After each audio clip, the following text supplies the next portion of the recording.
Hello, everyone. Welcome to another Social Sunday and our fan Q&A. Today's guest, we've got former professional footballer, Premier League professional footballer, and current Enfield Barrow manager, Anthony McNamee. Anthony, welcome. And I just want to start this the same way I start with everyone. I just want to know about your background. Obviously, you're from South London. How was your background growing up and when you was younger? Um, Background growing up was alright, man. You know what I mean? Lived in the state in South London. Played football on the concrete pens and stuff like that. Five side, always out playing football. Yeah, it was a good little upbringing. Yeah. Did you fall in love with football like straight away, or how's your introduction to football? Um, Football. I've always known football from as long as I can remember. To be honest with you, so it weren't like when I fell in love. I think it was a thing where it, it's just always been there. From as long as I remember, I always wanted to play football. Yeah. Growing up in South London, um, how was obviously your family, your surroundings, like your siblings and everything like that? Was everyone into football? Because obviously I've spoken to a couple of people growing up back in those days. Because I know African households didn't really accept football. Considering you're Jamaican, how was that? You know what? I grew up in a household, so I've got like eight sisters, two brothers, so big household. But not everyone lived with us. But football was something that my mum allowed me to do. Anything I wanted to do, she kind of allowed me. It weren't really education, education, education. It was more about if that's what you want to do, you better know what you're doing. Because if you're not getting the right grades in school, then you have to make this football thing work. It's down to you, kind of thing. So I've always had that leeway when it comes to football. So I was never stopped from playing football or punished. Oh, you can't go play football because your school grades and stuff like that. So that was a bit of a blessing. Talk me through sort of South London, the environment, because when people hear South London, they have their own opinion about South London. Yeah, yeah, you do. Growing up as a youngster, South London. I know you say you used to play in the streets and everything like that. Yeah. How was the environment? Obviously, you're a parent now. How would you sort of like gauge it? Um, Now it's totally different, isn't it, from when it was back then. Like, do you know what I mean? Like, kids could be kids when I was growing up. You know what I mean? From you was back in your house before the street lights come on, it was fine. Now it's a lot different. But that's all I know. So it's hard for me to say what it's actually like because I didn't know anything else. You know what I mean? I know a lot of people have that thing with South London might be a bit dangerous and stuff like that. They have has that perception, but that's all I knew. Do you get what I mean? So playing football in the pen around the corner from your house and stuff like that. It was competitive. It was fun, man.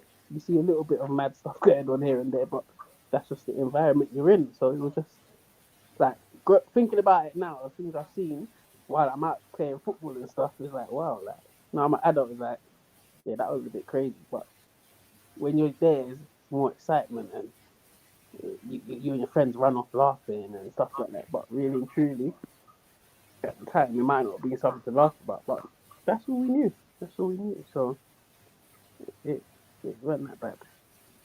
Well, at that time when you was young, playing football in the streets with your friends, was it something that you felt that you wanted to do as, say, for instance, not as a living, because at that age you never really know, but is it something that you thought that you want to do more of at a high level?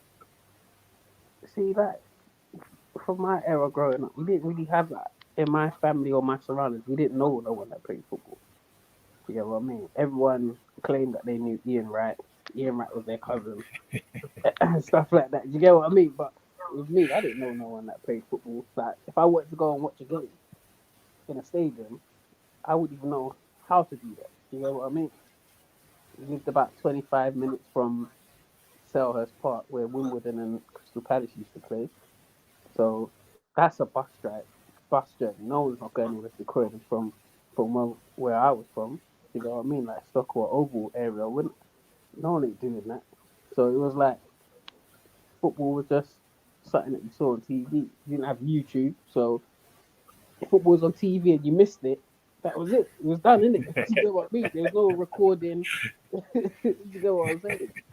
So yeah, but football was just always something I wanted to do and just wanted to play football at the highest level. At the highest level, you know, I didn't know how I was gonna do it, when I was gonna do it, how it was gonna work, but it just happened to me, man. So at the moment, you're going to school. Did you get involved in the school team?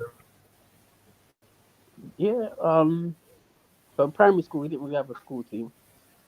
Um, but yeah, primary school was fun. We didn't have no school team, but we were just playing football in the playground and stuff like that. But then going to secondary school, that was the excitement because it was like one of the first times I actually got to play proper football. Do you get what I mean? I didn't have a Sunday team.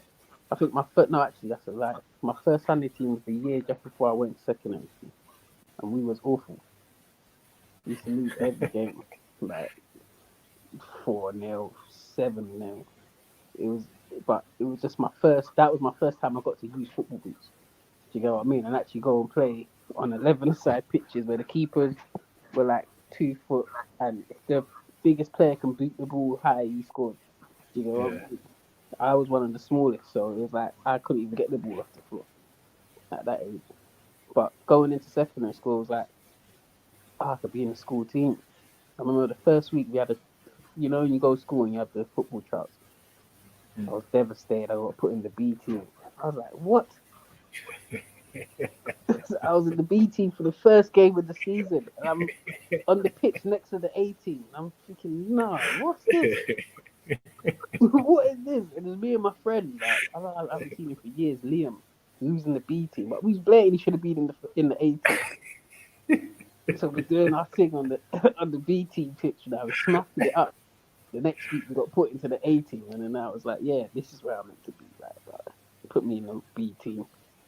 So You know like like I'm quite a tall guy, so I haven't really had this sort of problem or issue. Like you was really like a short. How what I how mean? did you how did you no, I mean like how did you obviously like going into a game, everyone's sort of like taller than you. How was that feeling? How did you sort of like change your game, your strategy, how to receive the ball, and how was your mindset? I just want to pick your brain in that. Yeah, do you know what it is? To tell you the truth, Pat, like I didn't need to because of playing football in the streets. Playing football in the streets, I wasn't playing with kids my age. Do you get what I mean? I was playing with, like, looking back when I look back now, it's a bit weird. Like I'm playing with adults, like, and adults are actually coming to play with us kids. You get what I mean? It's a bit weird. Like when I see them now, they're like 6, 7 years older than me. Do you get what I mean? Like so, but that was the main thing because I've been playing on the streets and with all the local guys playing against teams my kids my age, whether they're big or small, weren't it didn't really bother me. But it's like because obviously there's a lot of players, especially in England, because you know how the English policy is regarding academies and size and Mm. everything like that. Yeah. Your story um, will really like sort of like be relatable to a lot of youths um, growing up now who have bags of talent, but obviously not the physical size that's required, sort of a thing. Like, what would your advice be, sort of thing, going through what you've went through? Um, Sorry. you just have to believe in your ability. If you get what I mean. At the end of the day, football's not about height, size. It's all about what ability you have. You know what I mean? If you are gonna be smaller than people, you have to be. You might have to be quicker. You might have to be better with the dribble. You might have to. You get what I mean? Be more intelligent. When the bigger players are getting close to you, you know that you have to. pass them the ball or manipulate the ball in a way where it makes it difficult for them. So my thing is just if you think you've got the ability, never be scared to show it. Because in my experience, I didn't have my height was never really a problem till I kind of got to the first team and with a certain manager. Do you get what I mean? Before then, playing through the youth and reserves, it was never a problem. To be fair, going through like you just said that you was in a B team for your school team. Yeah, I think I've spoken to like Trezor Condor, and I think you're in the same year group. So you're in the same year group as like Michael Carrick and that, right? Hell no. What Or am I, or 84? How old or, am I, Carrot? or Jermaine Pennant. Is that Nah, your they're year a group? couple years older than me. Oh, They're serious. like 2 years older than me. You're trying to Oh, put okay. some years on me, man. No, no, no. I'm just saying, them year groups, it was really difficult. It was really that's when football was competitive, like Yeah, really, my really year group, competitive. I was a year younger than players like Jermaine Pennant. Oh, so yeah, I mean, his year group was Yeah, I was unreal. younger than them. A year younger than them. Yeah, so that I'm telling you, it's like playing for your school team is as good as playing for your district. Do you know what I mean? Yeah. So literally, especially in South where you was from, must have been crazy. But talk me through playing school football, uh, how you sort of like that transaction to into like sort of like pro. So to me, school football was just school football because I didn't remember. I didn't go to professional environment till I left school. You know what I mean? I never played for no club. I just Sunday league all the way till I was what 16. You know what I mean? I never had a trial anywhere, nothing. So school football was my main thing. School football and Sunday football was like my heaven. Do you get what I'm saying? Like I didn't have like a QPR or a London club that I go to during the week. You know what I mean? And go and train and stuff. So it was like school football was important for me. That was Saturday and Sunday was like, yeah, just hurry up and get to Saturday and Sunday so I can just forget about this school stuff and go and play football. That's what my thinking was at the time. You know what I mean? Yeah, because obviously you must have had like certain friends that actually played pro, like in academies. I didn't. Oh, didn't you? No, this is what I'm saying. I didn't know. I, from where I was from, it wasn't like I got to know that people around the corner from me, like Rowan Ricketts and people like Jermaine Brown, that were at Arsenal and stuff like that. Do you get what I mean? They were like, oh, Rowan Ricketts, bro, he plays for. When we used to see him on the block and all that, do you get what I mean? It was like Yeah. they were like superstars. They were Yeah, he was a inspirational. big name. Do you get what I mean? But I didn't know I would ever even get to be a pro at all. But that was the inspiration. Players like Rowan Ricketts and hearing stories about Jermaine Brown and Ricketts and yeah. What was you trying to do like in your game? Because I know with my story because I used to play because at Newham like district I used to play centre midfield with Mark Noble, Hmm. so I used to see what he used to do, and that used to give me that drive to try and sort of like reach the near enough the same level as him. Yeah. So when you see people like Ron Ricketts, what's going through your head regarding your own football journey? My football journey was just about um seeing Rowan Ricketts and stuff. It was just like they was just like the urban legends. Do you get what I mean? That's it. Weren't like I'd never seen them play in that professional environment. I see them kicking ball. If we catch them on the state, they might come and kick ball for a couple of minutes here and there. But they're playing for Arsenal, isn't it? So they're not gonna come and indulge too much with us. Do you know what I'm saying? So it was like I never saw them play properly, like in the youth team till I got kind of there. Do you get what I mean? And actually, I got to play against them. So like I didn't even play for district. I didn't get into my district. and that was probably Wow. might have been because of a height thing. Do you get what I mean? So I didn't see you played with players that were probably at clubs. I never did that. I never did that. That tell Like, like our goalkeeper at our school team played for who was it? Was it West Ham? No, he was QPR. He was at QPR for a bit, and that was it. And he used to leave school like half days and that to go training and shit. And I would be that, like, ah, that was the only good thing about yeah. Nah, playing in the I couldn't academy. fathom it. I was like, raw, like you're leaving school to go keep football. I need some of that. Do you get what I mean? But that never happened. I never even got a trial anywhere or anything. Do you get what I mean? So Well, like, how was like obviously when you're playing Sunday league football and you're also playing for the school team, your family obviously knows that you're trying to do this sort of football journey. How was life at home like regarding support and stuff yeah, like no, that? I can't remember going about anything regarding football. Do you get what I mean? Like I was always there. I always got there on time. Do you get what I mean? But the era's different. Like I remember catching bus places to go and play for my Sunday team. Do you get what I mean? Like no parents on the side and all that. But that didn't really bother me. Do you get what I'm saying?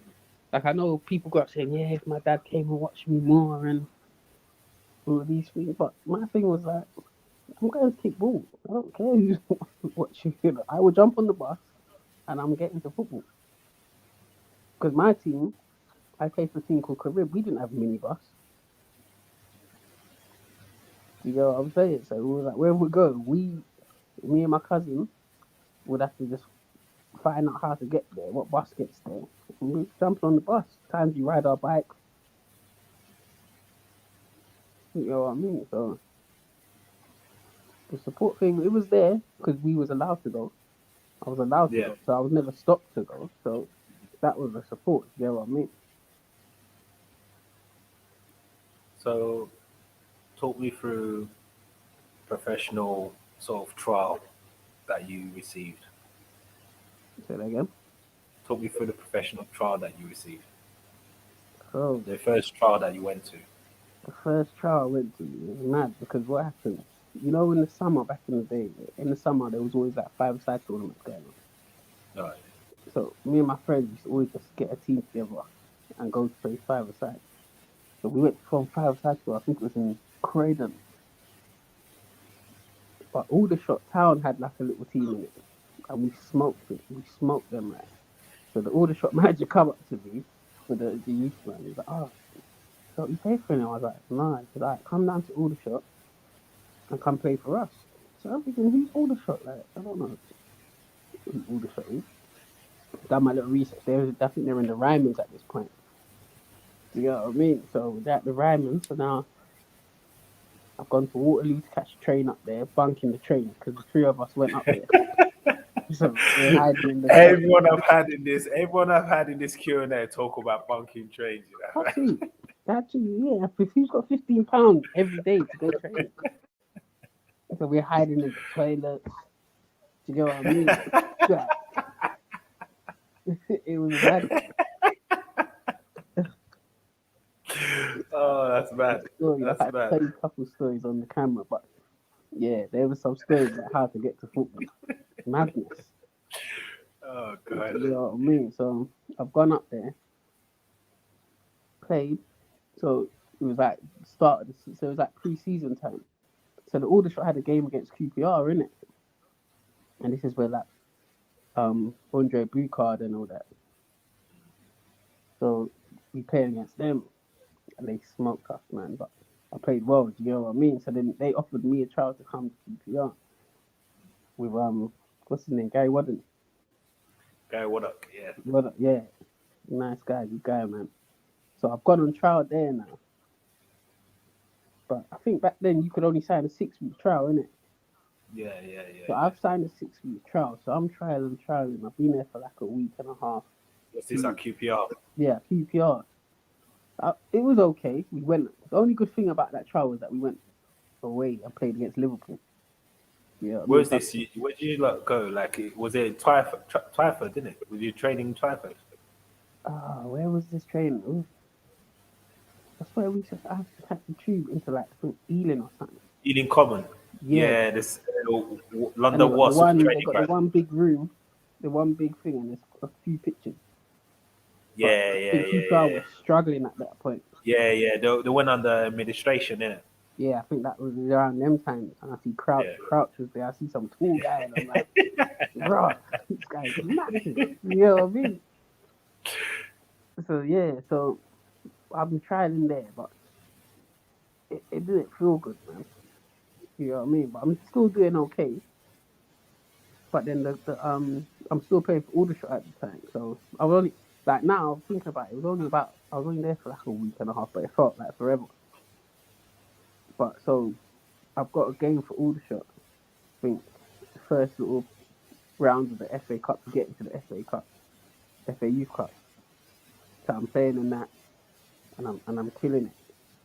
You know what I mean? So then the manager of Aldershot said, "All right, I'm gonna take you to Watford." But I've already signed the trial forms at QPR, in it. But because people are in such a mess, they haven't submitted the forms. So when I've gone Watford, I played against Aston Villa, done well. QPR's found out and tried to submit the forms and said, "Well, why? How come it's not going through?" Because Watford's already they done their thing properly, innit? So now I've done well and everything. So it must be around August time. You know, when you have to get your college from secondary school and stuff. So I'm about to go to my local college and sign on and do a little sports course or something. On the day, I get a call from Watford saying, "Look, listen, you're not going college down there. You're coming to sign with us." So this was like when I was just turned 16. You know what I'm saying? Like first year scholar.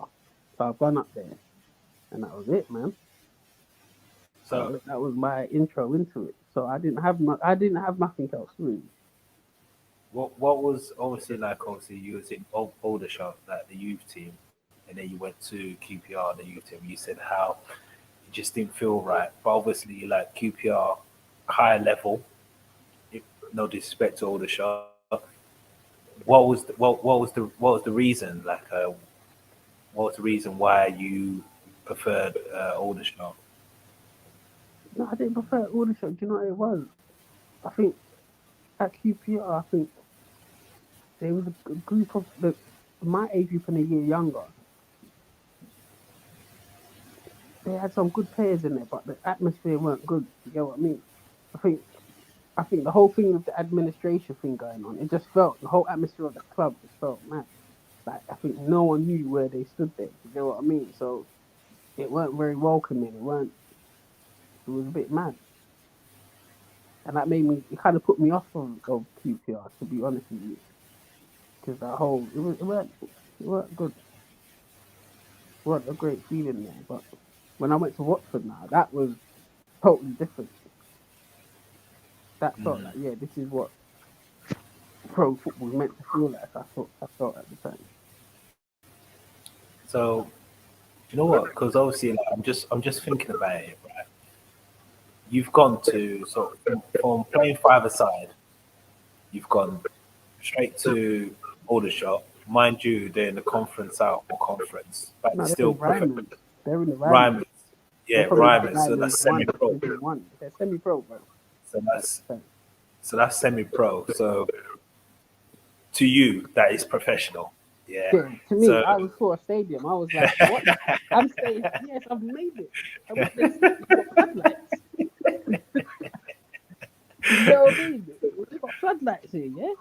When I played the FA Youth Cup game at the stadium, it was like, I've made it. yeah, yeah, You yeah. got 30 people in the crowd. Like, I'm like, what? Yeah. So I mean, like you went from that straight away playing against QPR. You've gone to QPR, and that's just another level. And then you've gone back to Watford. Obviously, no, back to Aldershot. Obviously, you wanted to go back to Aldershot, but No, I was then still on trial at QPR, but the man at Aldershot said to me, look, go up there to Watford and try and go. There's a game for Watford for you to get. They want to see you play. So so really, you've truly, The Aldershot manager, I don't know why he was doing it, but he was just selling me these places, and I meant to be his player. So I So don't know. you've gone to Watford. Emotionally, obviously, there's a lot going on at that period. Do you know what I mean? Do you know, from someone, obviously, for someone that hasn't been in that environment, coming from playing five-a-side, Sunday league, school team, there's a lot going on. Like, I just want to know what was going through your mind, emotion at that time period, because there's a lot went on. With me, it was just remember the hecticness that was going on. It was normal because all I was doing was on the street kicking football, going football every week. Anytime there's a football match on, whether it's organised or not, I'm there. Kenneton Park, Maxfield Park, like all these places, I'm there. I'm playing. I'm coming to play football. So me going to all these different clubs, it weren't the hecticness weren't really a problem. Do you get what I mean? I weren't kind of starstruck or anything about it because I just wanted to kick ball. It was never about the status or the badge. You know, a lot of kids go around nowadays and they got their kit on. And to me, I'm a Liverpool fan, innit? So to me, any other club other than Liverpool is rubbish. So I I knew wasn't you step interested on like that. that. Do you get what I mean? I'm not really interested like that because all I know is Robbie Fowler and John Barnes and all that. You get what I mean? QPR was like, I don't know no one in your team. You see what I mean? Right? So it weren't really that much of a big thing. Watford was a bit different because then I found like, right, John Barnes used to be at Watford. Makes sense now. Do you get what I'm saying? So, but yeah, it weren't really. My thing was never a person that was into the hype of because I'm playing at Pro Cup. It was just I wanted to play football every day. That's all it was. So you've reached Watford. What happened next? So it was in pre-season time, Pat man. It was awful. I know you're in pre-season, man. Yo, it was awful, man. I don't know. I don't know how they signed him. To be honest with you, to really be honest with you, I don't know how he got signed because in the running, I'm getting there. Like literally, we're doing like I don't even know what type of run it is. We're doing like 12-minute runs, and I'm seeing the boys run round the pitch, and they're just lapping me, and I'm thinking, ah, get me out of here, man. You know what I'm saying? I was, mate, pre-season is the worst thing in the world for me. What? Do you know what? Why was it? Because you know what, right? I used to like. I used to watch you play. You used to play 90 minutes, and you used to be like effective, really dynamic for 90 minutes, like 90 minutes, really on it. But every time when it came to fitness, I just didn't understand it. I just didn't understand. You just had I like, can't do long distance running. I can't do it. Shuttles, if you put me in a little shuttles where acceleration, deceleration, all them things, I'm good at it. But if you want me to run like 200 meters 10 times and 400 meters, what? Look, I can't do it. It's like I can't do it. And it's not even like I'm being like big time or nothing. I literally tried my hardest and I'm getting lapped. you know what? Yeah, I'm laughing so much, yeah, because I've seen it You've been there. personally. You've been there. Because it's not even like I'm trying to take the mick and trying to say, yeah, I'm a good player. I don't need to run. I'm literally trying. But with me, I don't have a middle speed in it. As either a slow jog or as a accelerate to the ball. Do you get what I mean? I don't have that middle stride. Like I can just stride.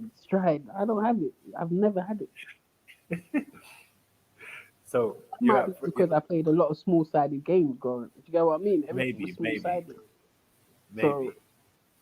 I was awful, man. Bad times, man. And the joke is, it happened all the way through my career. It was pre-season. It was like that every year. So you're on trial for pre-season at Watford. Yeah. How's that going? How's the atmosphere? How's the players? How's the training sessions Oh, it was in wicked, man. comparison to what you know? No, it was top quality, man. We had good coaches. We had coaches like David Hockaday, John McDermott. He's now like he was like the director of Tottenham, academy director. I think he's at England now. But they were top quality with me, man. It's like they just understood me properly, like you know what I mean. I think even I was crap at the running. They obviously saw what I can do in the sport, in the small side, in the small areas. You get what I mean? Because I was more explosive than actually a fast runner, like in 100 meters. You get what I mean? I could do a good 100 meters, but if you got to do 100 meters again, yeah, my time will probably go from 11 to like 16 seconds if we got to do the second one. You get what I'm trying to say? But they were good with me, and they were very professional. The boys there were wicked, man. I mean, Yeah, the boys were. like, I think you know what it is because I think Watford was a little bit outside of London, so you got.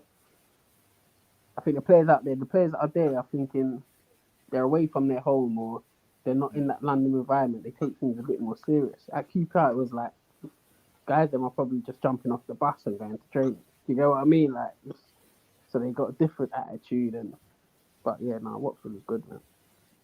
would you say that was one of the key factors of your development? The fact that it was outside outside London. Yeah, it could have been, but I was when it comes to football, I was disciplined. It don't matter where I was playing. I would have always turned up. You know what I'm saying? I would have always been there. So it was just a bonus that it was probably out of London, and it got me. It made me grow up quicker, innit? Because now I'm out of my mum's house. I'm in digs and stuff like that. So it probably made me focus a little bit more as well. So when you was younger, I touched a bit with regarding your size. You're now at Watford, and I know how big these Watford guys are. Yeah. Did I intimidate you at all? Nah, not at all. I'm a London boy, innit? I'm a South London boy. It's not gonna intimidate me. I play with big boys, like you know what I'm saying. So these boys, just yeah, they're just normal. They're just normal. The size has never been my problem. It's never been. I've never seen it be my problem at all. How long was you trying at Watford? I think I was there about a week and a half as well. Like it all happened in from this whole story's happened from finishing your GCSEs.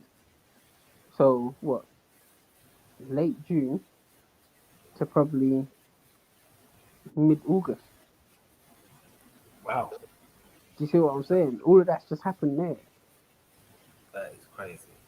That just shows how quickly everything can just flip and just like if you just focus for a short period of time and really focus your energy on something that you're good at and master your craft, that you can just change your life and you can also go the other way. And it, it's crazy how like obviously like me doing these sort of Q&As for these young lads to just realize how they see someone on the television, but They they've don't got a sort of picture of understand. how they made it, and They don't see they the don't journey. really know. Yeah, they don't really know.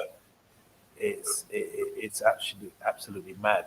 Um, so Watford offered you a contract, right? Yeah, so I got offered a 2 year scholar. So yeah, so that was just me thinking, right, I could play football for 2 years and I get paid as well. What? You Seventy know five what? Yeah, pound a week. you know what? How you're humble, yeah. How you're so grateful right now, yeah. Your thought process, yeah. I think that's gone out the window. I'm telling you now. Please just talk us through scholarship, like sort of like duties, what you had to do, how much you used to get, and things like that. So our duty was to clean the because luckily for me at that time they stopped doing the cleaning the boots thing for some reason. I don't know why. The PFA must have stopped it. or they was having arguments about it. They're saying child labour and all of that stuff at that time. I know some clubs still done it, but Watford kind of stopped it for a bit. But we had to clean the change room because what we would do, we would meet at the stadium, get changed. No, meet at the stadium and then get the minibus from the stadium to the training ground. So if there was a game the day after, we get to the changing room, we have to clean that. So we had to clean the change room from the first team, the away changing room. It was just a madness. Do you know what I mean? So we had to do all that. I wasn't too fond of all that. I used to try to find little ways out of it, but it had to be done, innit? But it's all part and parcel of football, innit? Do you know what I mean? It kind of builds team spirit as well. Do you know what I'm saying? Could be me and my next teammate. We're just sweeping up the change room, going through the pain. Do you get what I mean? Together. You know what I'm saying? So, but yeah, the scholarship was good, man. I enjoyed it. I didn't enjoy the college side of it, school side of it, and all that. I didn't enjoy school anyway. So, how was, obviously, like, obviously you got the college side and the school and the football side. The club, Watford, how did they treat sort of your education in balance with your football? Did They they was big take on it. it? They was big on it. Yeah, they was big on it. You had to go to like whatever courses you were doing.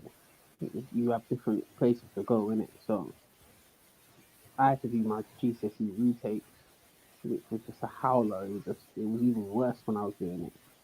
They were sending me to some school. I got worse than what I came out with. This is what I'm saying. It's a madness. A madness pack.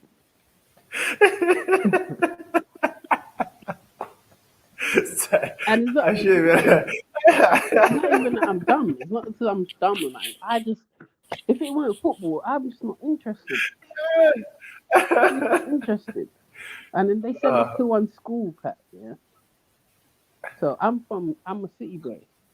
Watford's kind of getting a bit countryside, and now the school is even further past Watford. So we're jumping on the train, going to like past Watford. I swear it was like Rickhamsworth. So when you get off this train, we have to walk through a field. Yeah, and I'm not lying to you. You know when it starts getting dark at these times here, early, and I'm walking through some big field. It's probably like 3 football pitches to get to this school. I'm thinking this don't seem right. There could be like some funny people up here. Like I've seen bears shoot across me. I'm like, nah, get me out of this place. So me and the other boy, we're from London. So we start acting up in school because we're saying they got us going to this school and no one's picking us up. We have to catch a train back to our digs and walk through this field.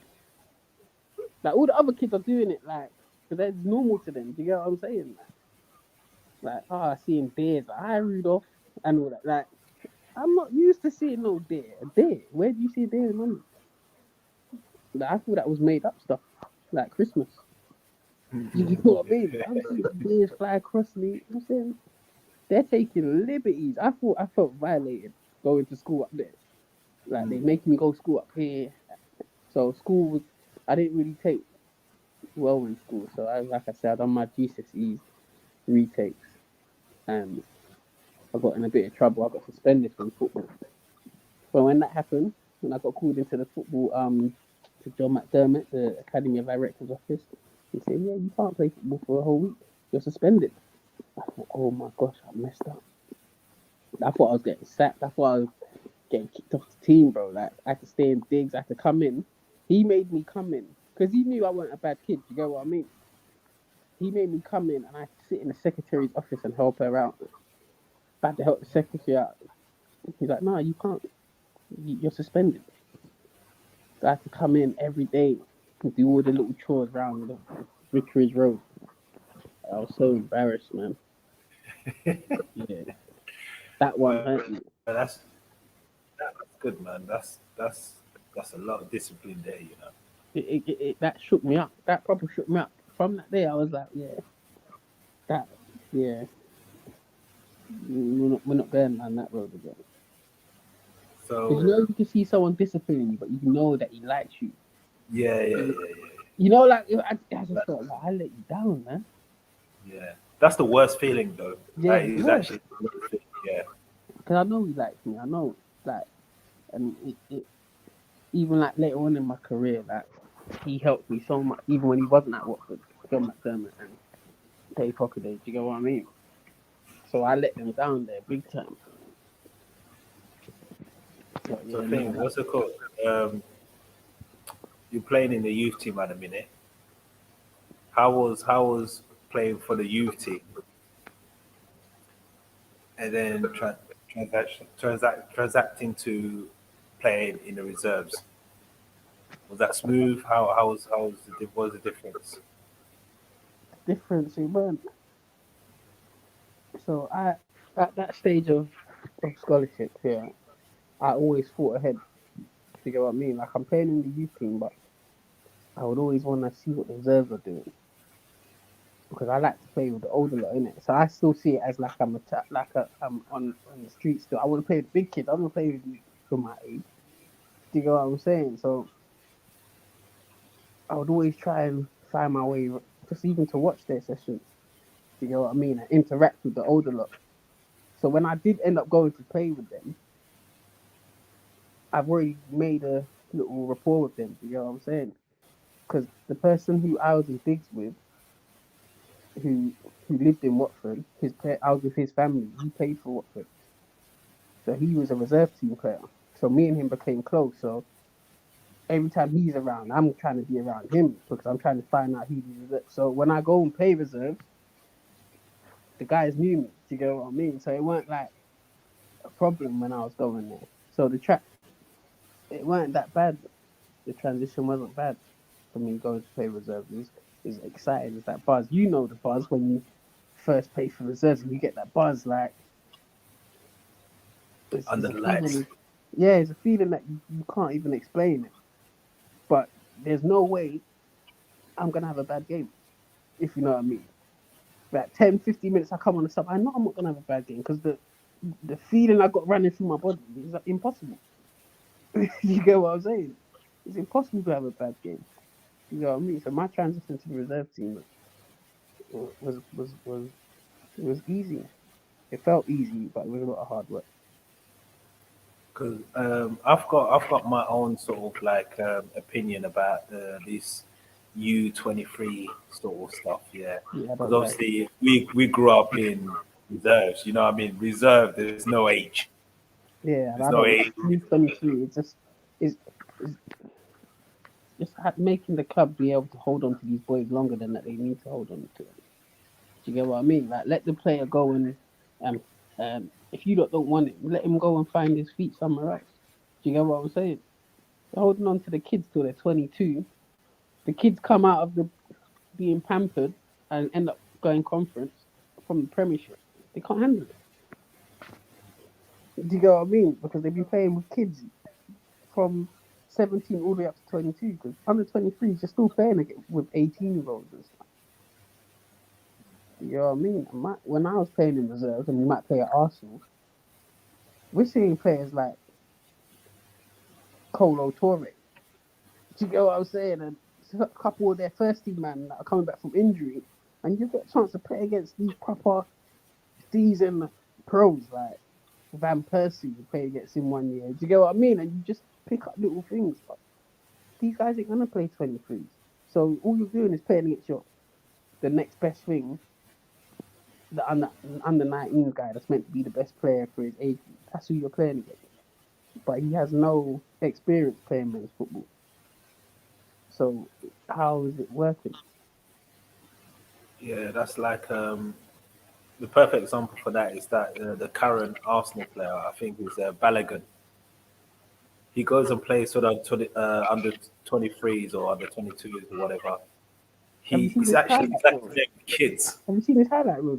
It's true. Yeah, I know. It's a I joke. didn't even Yeah, read. I saw someone said it to me the other day. And I was like, this. I understand why they're trying to keep hold of this guy, but he was taking liberties, bro. Yeah, yeah, But then when he goes and plays first team, what happens? yeah, Does that same player come out? Do you know what I mean? yeah. Yeah, That's man. that's that's exactly that's a good point. Um, Moving on from that, how was your debut sort of like? How did it come apart? That how talk me through Okay, look so training beforehand, um, actually being told that you're gonna play and actually playing. okay, so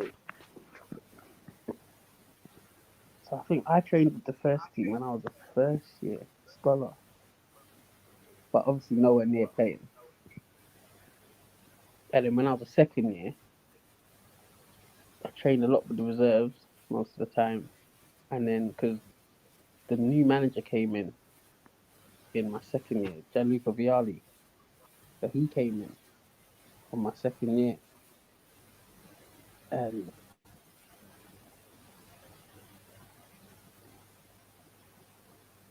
from Christmas time, I just started training with them.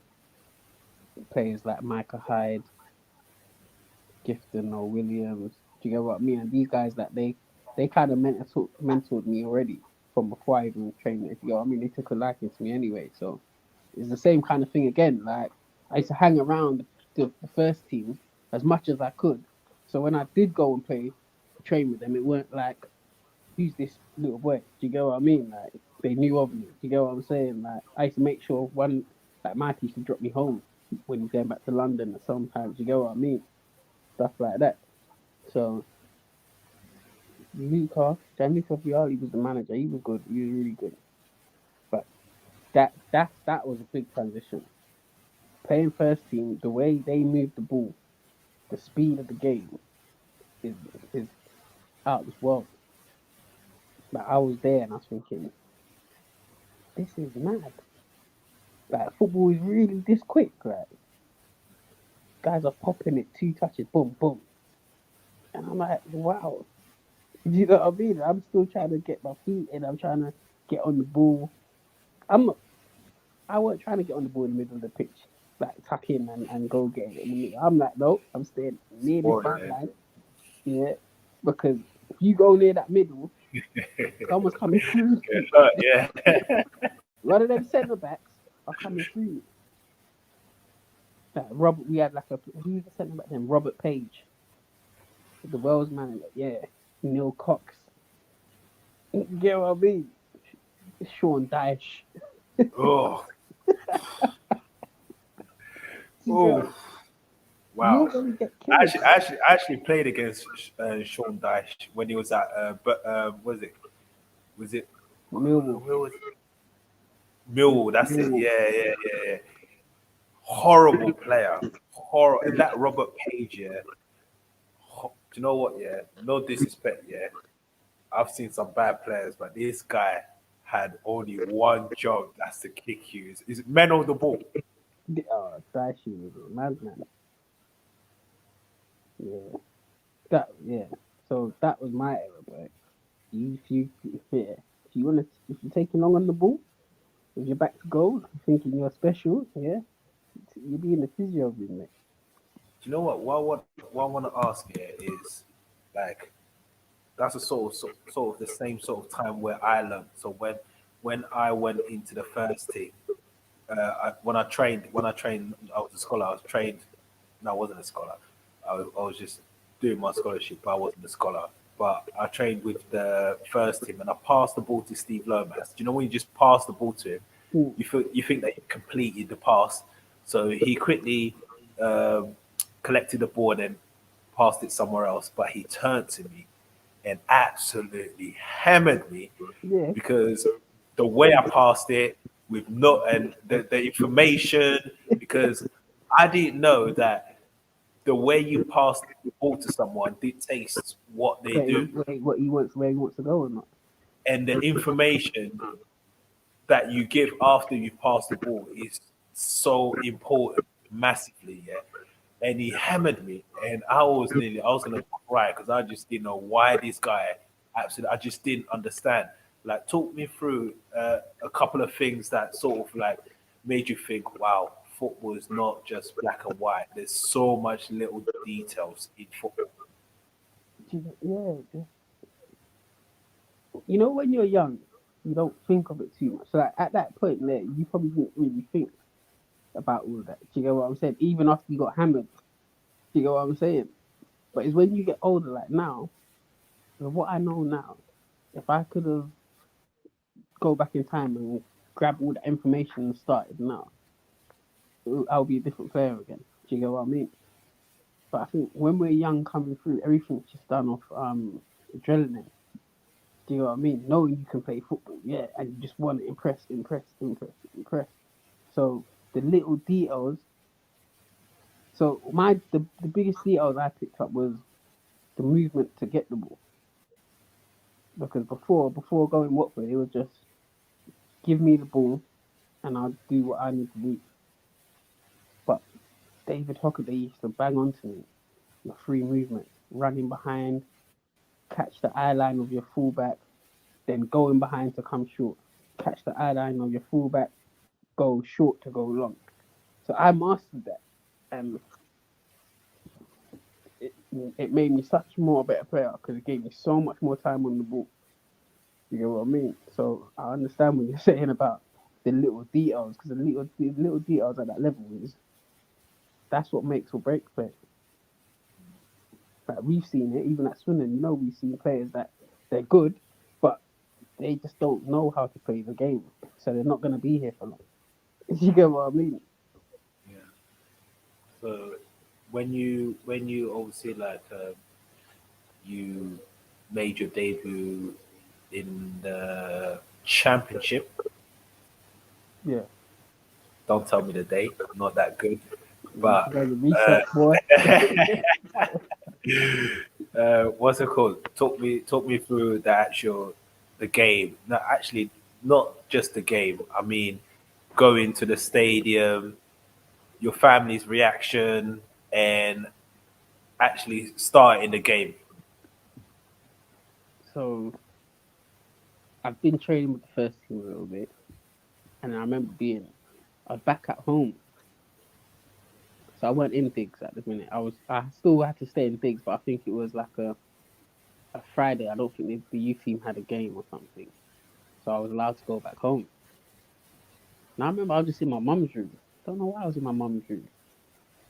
And then back then there was no cordless phone, so I had like a you had the phone that has to stay where it is in it. Yeah, So I remember picking up the phone and they saying, "Yeah, Anthony, you're gonna be you're involved tomorrow. So have you got a suit and stuff?" So I'm thinking, "Oh, what do you mean?" So I'm gassed now. You get what I mean? I'm thinking, "What?" So I go get my little suit. So give me the time to meet. But to remember, because my family's not really a football like we're not a football family like that. So my mum don't really understand. She just sees it as, "Oh, okay, you playing? Oh, you're in the team." She's like, "What does that mean?" Like, do you know what I'm saying? She's like, my mom's never been into football, so it's just like she probably just sees it as a sport, innit? Do you know what I mean? Like, oh, you going to play football just like you went to play football Sunday, or you know what I mean? So it weren't like no big thing kind of thing like that. But for me, I was just shitting myself, like. But I wanted to play so badly, like so badly, because remember when you was coming up, like, and you can go to the first team games. I used to go to the first team game and just be in a daydream, like watching that. Do you remember a player called Nordi Ruta? Some Dutch winger used to play for Watford. Rasta, dreads. Yeah. I remember. He used to wear some. You remember them silver Nike Koreans? Yeah. He used to wear them, and I used to just watch him all the time, like under the lights, and like this guy is so hard. I want to be like that. I want to be because every time you got the ball, the crowd used to go mad, like like you just feel that buzz. I was like, yeah, that's what I need. So when I was going to the game, I was thinking, I just want to get on. Just let me get on because I want to just do one piece. I want to do something. I want to do one skill or something just to get that feeling. Do you get what I mean? I was that type of player. Like, I don't care. That's just how I play. I'm not gonna just get the ball and pass it back. I'm not gonna do that. Like, I'm not doing that. That's not happening. I'm bringing street football to this pitch if I get on. So in the change room, it was just like I'm just around all these big men getting prepared for the game, like, and I'm just like, please, manager, don't ask me nothing. Don't let me talk in front of no one. I don't want to do it. Do you get what I mean? 'Cause you know you have to do initiation on your Yeah, first yeah, away game. So yeah, I'm all thinking about that because I don't like getting up and talking in front of people like that. That was at that age. I was no way. So I'm more worried about that more than the game. I'm thinking, yeah, but if I play, I'm gonna have to do my initiation next week if I'm in the squad. You get what I'm saying? So I'm just thinking about all the wrong thing because with me, the football was never a problem. It was like, out. If I go on, I'm gonna do something. So we're warming up, and you hear your name in the crowd from the people shouting your name, number 33, boom, boom, boom. Do you get what I mean? So I'm like, rah, like, yeah, this is sick. And I think I got about sitting on the bench about the 80th minute, I guess. Get warmed up, I'm like, oh, what? I'm running up and down. Then Lucas Vialli calls me in, says, yeah, you come on. But like the Watford Stadium, you got all the youth team behind the bench. So yeah, everyone's buzzing, and I'm just seeing the coaches and that buzzing, like, do you get what I mean? So I'm thinking, oh, this is crazy. So I come on now.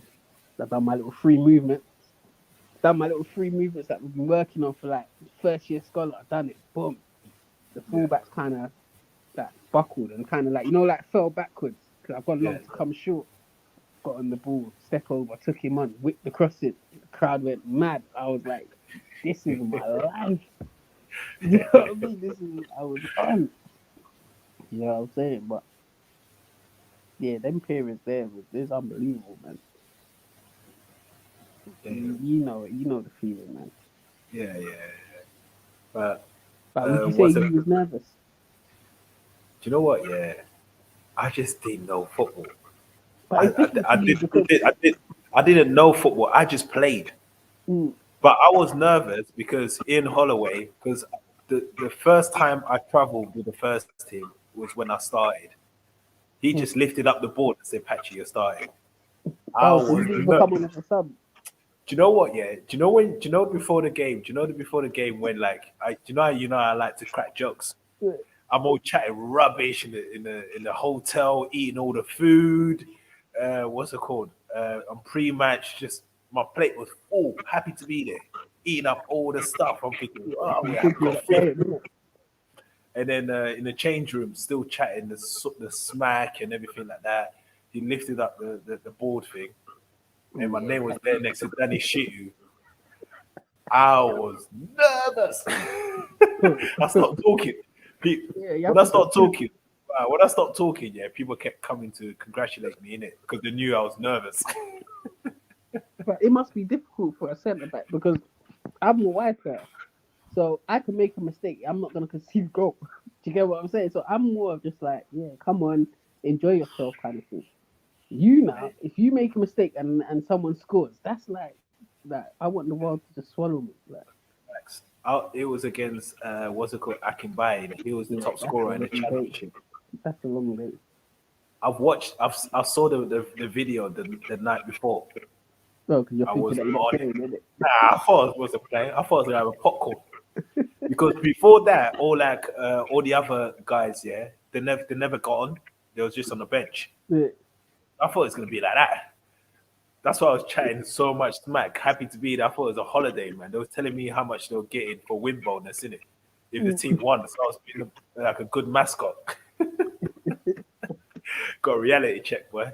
But what's it called? So you're playing in Watford in the Championship, yeah.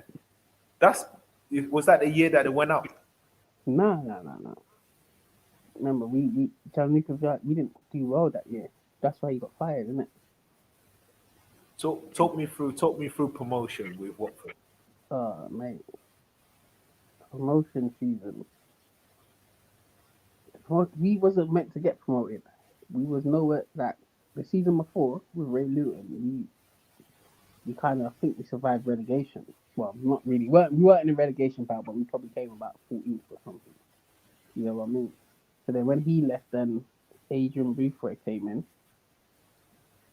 I think Buford came in at a few games before the season to finish. So pre-season comes and he's brought in a few guys. I think Danny Shitty's come and Clark Carlisle. So we brought Marlon King. You know what I mean? Darius Henderson. These are some big guys. You know what I'm saying? 6 footers. Then you got me, Youngie, each wing. Do you know what I'm saying? So we was there just to supply Kingy and Henderson. Do you get what I mean? But then Youngie turned into Super Saiyan Youngie, and he started becoming a goal scorer, a striker. Now it was like King and Young up front. So Henderson had to kind of chill off for a bit. Do you get what I mean? But yeah, that was we beat teams in the tunnel, mate. When you had these big guys there like Danny Shitty, he used to stand in the tunnel and start hitting the walls. Come on, yes, get it. They can't handle us. Boom, boom, boom. And he's just staring at the team. He's just staring at the other players. Like, and I'm just looking like, oh my gosh, this guy is nuts. Do you get what I'm saying? But we just steamrolled teams. We steamrolled them. We weren't meant to win. We was meant to be nowhere near the playoffs. Because we got promoted through the playoffs. So with that season, I played like that was the most I played for Watford that season. So up until Christmas, I played pretty much every game. And then I think with me, I think I burnt out. I was done. I think I was physically done. And then that's when he brought in like Chris Eagles, and then I was a bit more of a bit player the second half of the season. And then I got a few injuries which made me miss out on the playoffs. So I was on the bench against Palace in the semi-final of the playoffs. And then to the final, I think I tore my... What did I tear? I think it was my groin. Yeah, I tore my groin. No, it wasn't my groin. It was my thigh. I tore my thigh muscle. So I was there. I was there in the final at Cardiff, but I was in my suit, bro. I was so upset. Yeah, but still, even being involved, the atmosphere must have been crazy. Yeah, but I didn't get my medal, bro. Really? Nah. I would have got on the phone, man. I would have what? I would have never left that stadium without that. I didn't get my medal, bro. I remember Adrian Mariappa got his medal, and I think that was the first game he even played, or he was on the bench, and he got a medal, and I was like, what? Nah, I would have never left that stadium without that. Trust me. Yeah, I didn't get a medal, man. But you couldn't, you can't explain it, man. That feeling. Do you know what? That's mad, man. Just like, oh yeah, I'm playing the Premier League next season.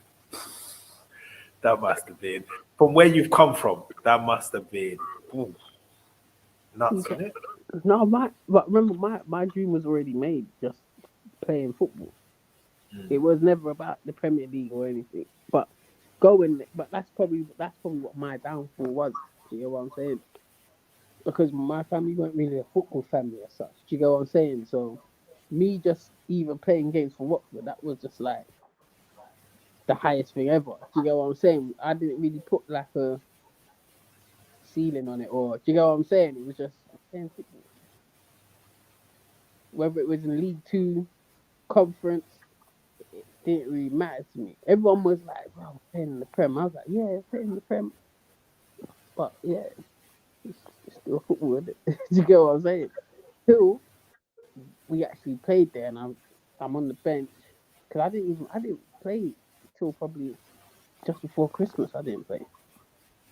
Like November, I made my debut in the Prem, and I had like a spell of like 7 games. Do you get what I'm saying? But before that, I was just traveling. I think a couple of months after that, that's when we saw each other in that reserve game. Didn't we? QPR Watford. And when I scored the header at the back stick, remember? Do you know what? Yeah, you never. Do you know what? Till this day, yeah, you still say the same story, the same lame Bro, ass story. when I out jumped you, black back slick. You didn't even that jump me. I wasn't even near you. I wasn't even near you. That's the I thing. I out was playing left centre back. It was the yeah, other I guy. jumped you. I come round you Oh, and dive and headed. You know what I mean? no, I wasn't even near you. There's someone there. Don't get me involved. But anyways, it was funny because like literally we played against each other, Watford versus QPR in the reserves, and then the week after, I Yeah, we was at. I saw remember it was, walking out the room and seeing you. I was like, right, I just that played what against you last week. Swindon. Yeah, it was crazy. It was crazy that time because we signed for Swindon at the same the Same same time. the same day, innit? The same Yeah, day. yeah. Yeah, it was mad. Literally, uh, when I saw you, obviously because I played against you, and I just thought, you know what? Yeah, I thought you was foreign. When you was playing, I thought you was foreign. When I done my research and I got to know you and stuff, and then I realized you're from South London. I was thinking, nah, this guy can't be English, man. He can't be English because your feet was mad. It's like chasing you is like chasing a chicken. Do you know when you just? Do you know when you? No. Seriously. Do you know? No. So Hey, you no say I used joke. to run like that?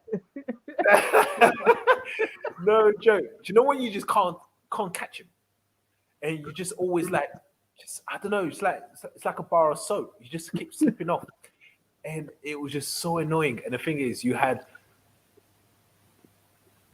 two tricks that I saw. Yeah, you had the sort of like when you went went long to come short. You love that one. Yeah, Yeah. that. But the centre back, the right back, you did it to. Yeah, I was looking. I was thinking, oh my god, how you falling for that all the time? But it always used to work. Yeah, for 90 minutes, I couldn't believe it. Yeah, it was mad. It's like you had him like hypnotized, and then you just do step over and get a yard, and then just whip it in. You whip it So in. basically, what will happen is, yeah, the thing is, like nowadays, there's not players like that. I think maybe, do you know the Burnley player, Oh, McNamee. Matt?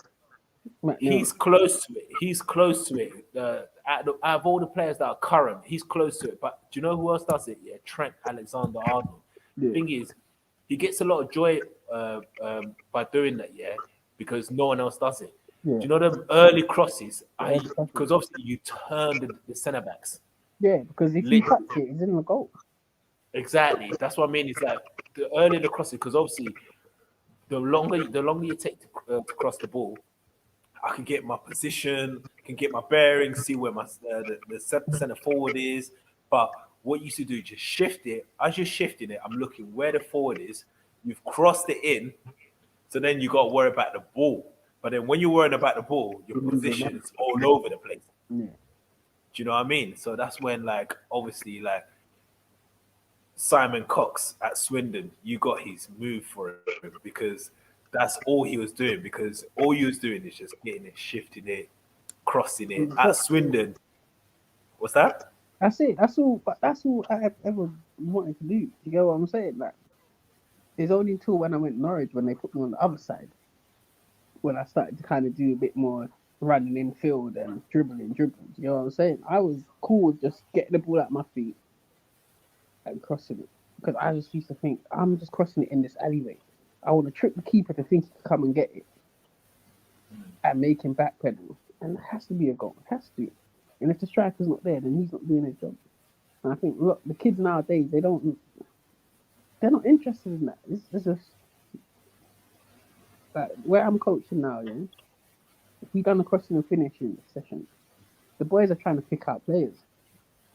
Do you get what I mean? Like they're trying to be so precise and pick the players. I have to keep telling them hit the area, hit the danger spots, so the striker can go meet the ball. You don't want to make the ball meet the striker because the striker's in the wrong position, and then your cross is going to be dead. You know what I mean? But you know what? I think when you was at Watford, you was a player playing in the team. Yeah. But when you was at Swindon, I think you was the team. You was literally personally. I think you was the main man. Literally, what But Bud I used to didn't say to feel me. like it though. What's When I that? think of it, I don't feel they didn't treat me like that though. I don't feel like it. I feel like it was Coxie. Coxie was the main. Even before Coxie came, it was like I don't know, man. It didn't feel like, but that's just me in it. I'm humble in it, so Because you never got goals. That's the that's thing. It's like because I when did. Well, everyone loves goals.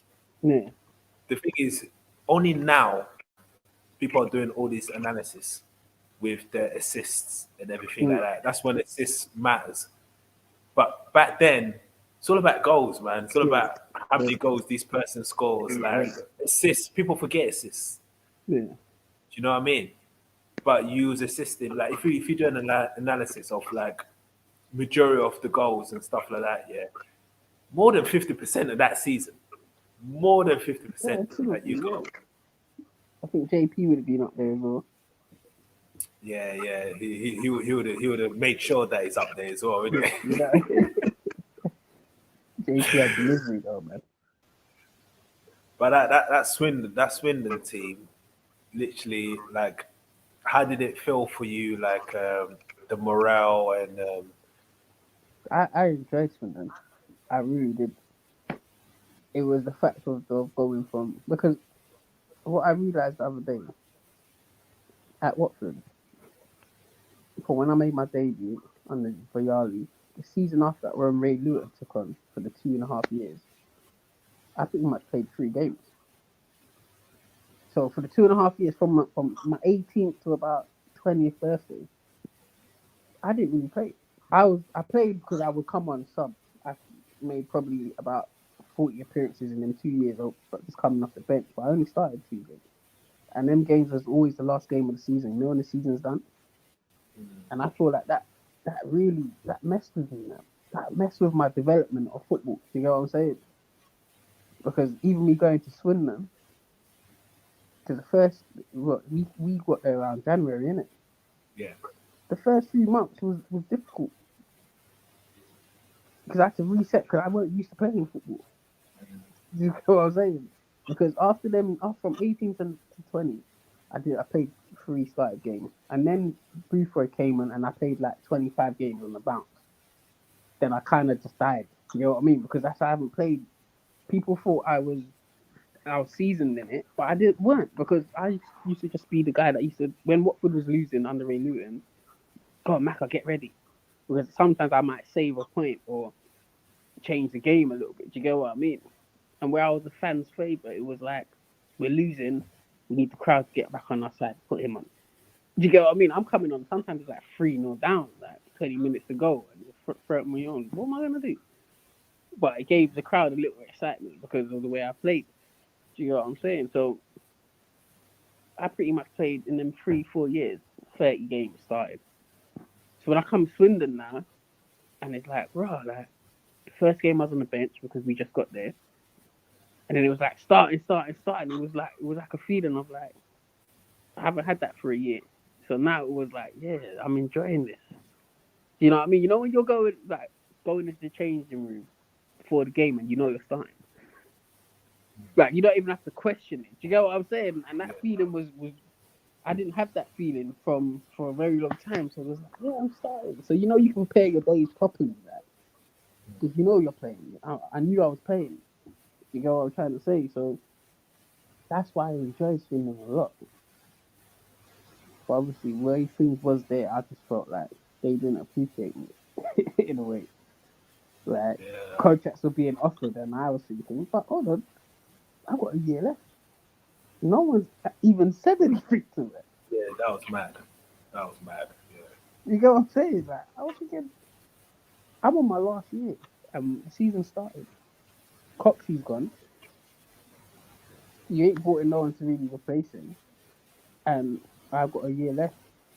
What 9 months left, and no one's even mentioned anything to me.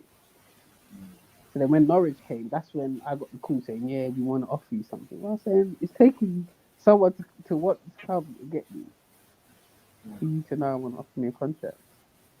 You know what I'm saying?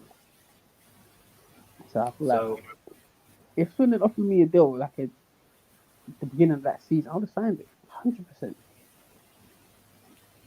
but you know how they say like things happen for a reason. You went to Norwich, Yeah, Norwich in the Championship. no, League One. Bro, we're in the same Oh, league. League. Oh yeah, yeah, yeah, yeah. Oh, I keep forgetting.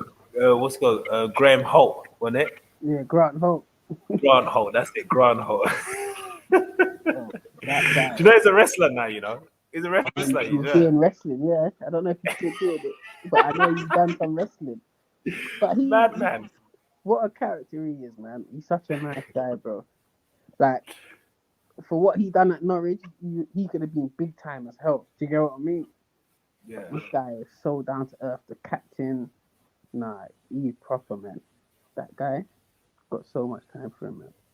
You and Wes Houlihan, yeah, were Him, doing Wes absolute Houlihan, most. bruv, Wes Houlihan. I don't. He is a madness. I don't know how he got past players because he weren't like he's doing a trick or nothing. He used to just dribble past players. Like, I used to be like, how's he getting away with this? Like, do you know what I mean? And the joke is he'll dribble and then he will just his left foot and he'll just bang it. It was like he's like Messi, bro. I was like, this is crazy. Yeah, But Norwich was good, man. But it just Norwich moved too quick for me. Like I yeah, didn't could really you? get a chance to settle properly there because we were just winning. Yeah, You know what I mean? It was, every game was win, win, win. I'll get my minutes in. I'll get a couple starts. Win, win, win, win, win, win, win. Promoted. Next season now, championship, same thing. Promoted. It was like if we had one more year in the championship, then I might have like had a longer time. Do you know what I mean? yeah, yeah, yeah. But Didn't that really back, get time to settle. Didn't it? yeah, it was the back to back. It was mad. How was it? Oh, who's that manager? I keep forgetting his name. The Scottish guy. Is that Irish? It's Scottish Who? guy, isn't it? Norwich, Lambert. Yeah. Lambert was Paul Lambert. How's it Lambert. playing with Paul Lambert? He's good, man. He's a good manager. Yeah. Yeah, like, he's funny, man. How's he different to all the other managers? Um, he had a good coaching staff, man. Like he had like Ian Culverhouse, Gary Carter. They were wicked. Okay. You know Gary Carter? Yeah, yeah. Keep your legend, innit? Yeah. So Culverhouse he's one of the best coaches I've had. What a Yeah. coach he is, man. Proper. When obviously you went to play in Premier League, you had another bash in Premier League. You got the promotion. That's what I keep telling people. I keep telling these youngsters, yeah, it's not easy to win things in a team. No. So when you do win it, yeah, you have to really appreciate the achievement that you've done. Yeah, of course. But you've done back to back promotions, I got and you're three back in the promotions. Premier League. Yeah, but I didn't even get to play in the Premier with Norwich. I left that year, that Premier. Yeah, I felt hurt. I think the year I left Norwich, that was my career done. You know, to be honest, Well, I why was, is that? because it was. I felt like I was part of something. I played my part, and then it was like I didn't get my chance to actually play in the Prem again. You know what I'm saying? And then where I got to the Prem and I ended up going MK Dons back into League One, it was like I couldn't even watch Match of the Day, but I'm not even gonna lie to you. I couldn't watch it. I couldn't watch Match of the Day because I was seeing Norwich playing and I'm in League One. And I'm not even playing at Norwich teams. Like, do you get what I'm saying? So it was just like it was a bad time, man. It was just like this is difficult to take. But I wouldn't change nothing, no. I wouldn't. Anthony, like I said in the intro, you're currently manager of Enfield Borough. What's the future looking at you in your managerial career? You know, it is. what I want to do is I want to manage, but I want to help as much of these. There's a lot of talent, man. There's so much talent in the lower leagues, but they just need to get nurtured right. And I don't think they are getting nurtured right. I think their mentality is more just I'm talented and my talent's gonna take me where I need to go to, but it don't work like that. So now I'm managing M4 Borough. It's a good place because we come in contact with so much good players, man, but there's something missing. You know what I mean? It's frustrating on the sideline. You're there with me. It's just like you see certain mistakes that these guys are making, and it's like, why would you do that? Because you're a good player, but why did you decide to do that? Do you get what I mean? But it's a lot of people don't have a good football education. They just know how to play football, and with all social medias and stuff like that, it makes it more harder for them to even actually learn football. Because half of them probably don't even have never even watched a 90-minute match. Do you know what I mean? Everything's about highlights nowadays. Everything's fast, fast, fast. Do you know what I'm saying? But yeah, so managing's a good thing, man. Hopefully we can keep winning games and keep going, keep getting up the league, and then next year we'll see what happens. Well, on that note, I'd like to say all the best to you, your managing career.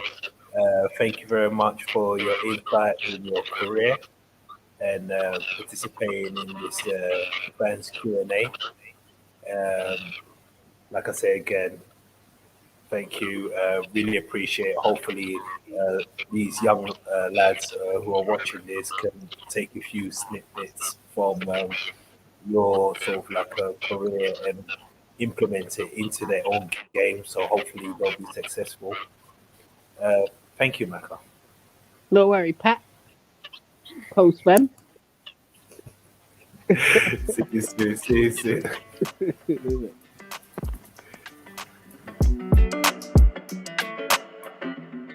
Hey, when it come to you,